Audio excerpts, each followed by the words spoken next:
서울 아산병원 노년내과 정의원 교수의 말입니다. 많이 걷기만 하는 것은 틀렸다.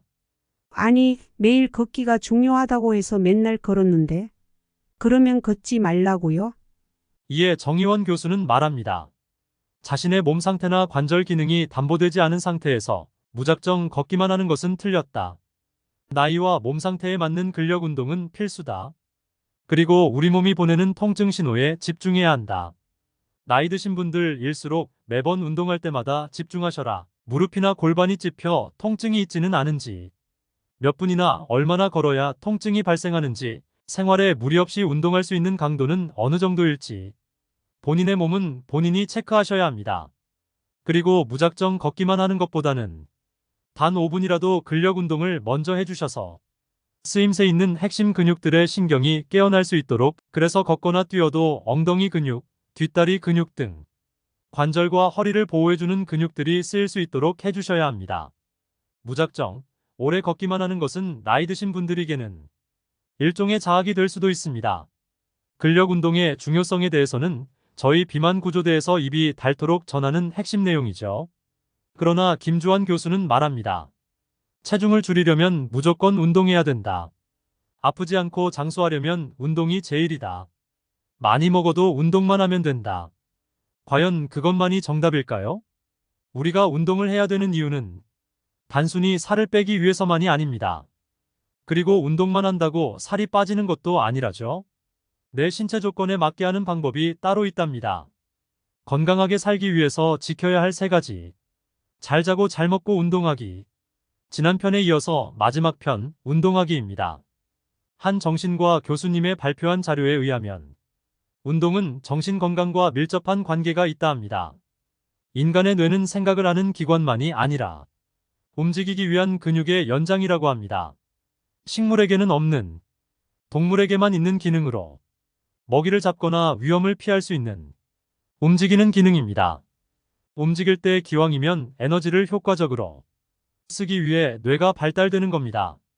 가령 치타가 먹이를 사냥할 때 먹잇감인 사슴이 방향을 바꾸며 도망가면 치타는 사슴이 도망가는 방향을 재빨리 습득해서 움직이는 것 또한 뇌의 기능이 근육에 전달되어 이루어지는 운동이라고 합니다. 그런데 현대 문명이 발달되면서 사냥이 필요 없어지니까 사람이 움직임을 덜하면서 운동이 따로 필요하게 된 겁니다.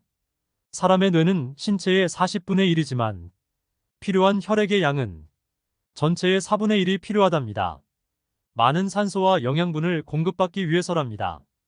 운동을 통해서 혈액순환을 좋게 해주면 뇌가 활성화되어 여러 가지 신경세포가 활동하면서 혈관들이 늘어났다 줄었다를 반복하며 혈류량이 늘어납니다. 이때 성장인자들이 분비되며 신경세포들도 늘어납니다. 그래서 공부만 하는 학생들보다 적절한 운동을 병행하는 학생들이 오히려 학습 성적이 향상되었다고 합니다. 더군다나 나이가 들면 뇌세포가 줄어들기 때문에 꾸준히 운동을 하면 기억력 또한 증가됩니다.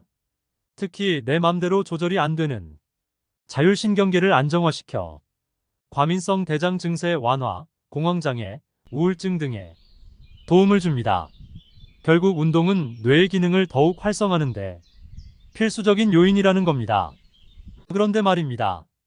운동을 건강만을 위해서 하면 힘들고 지칩니다.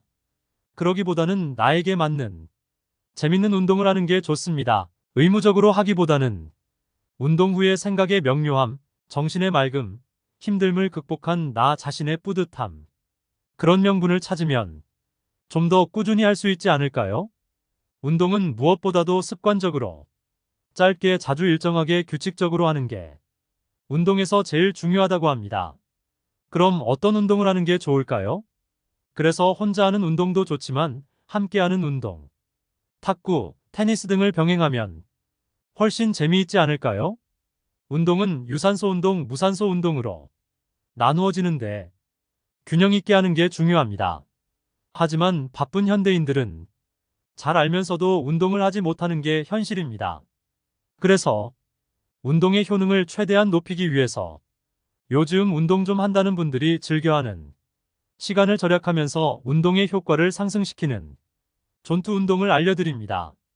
우리 신체는 각 기관별로 알맞은 활동 범위가 정해져 있고 인체 내부에서 일정한 규칙을 가지고 작용하는 것을 수치화한 것이 심박수입니다.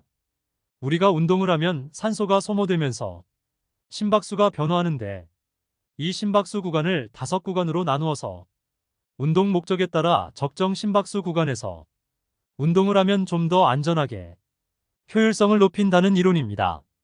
5구간을 나누어 설명드리면 첫 번째 구간은 저강도 운동, 두 번째 구간은 체중 조절 운동, 세 번째 구간은 유산소 운동, 네 번째 구간은 무산소 운동, 다섯 번째 구간은 최대 심박수 운동으로 나누어집니다.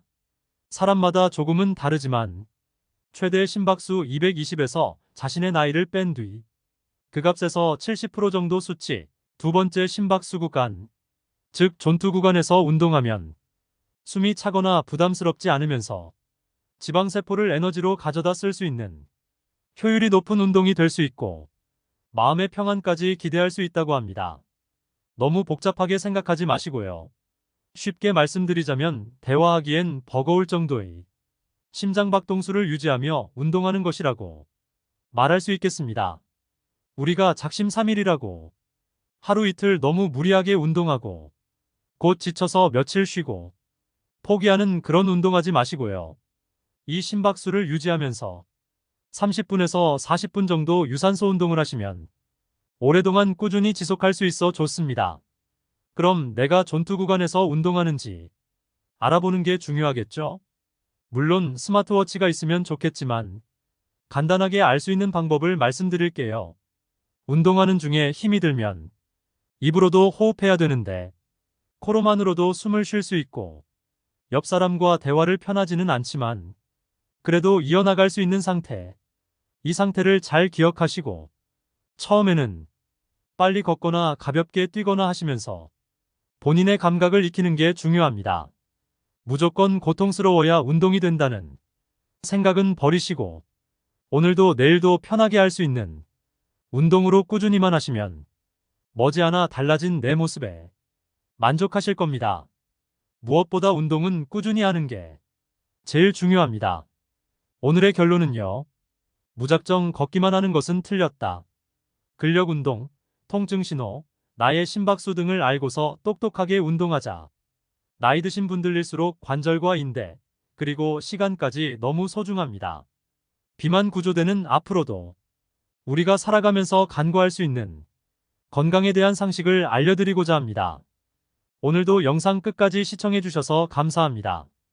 영상이 도움이 되셨다면 좋아요와 구독 눌러주세요. 건강한 다이어트의 지름길. 비만 구조대 감사합니다.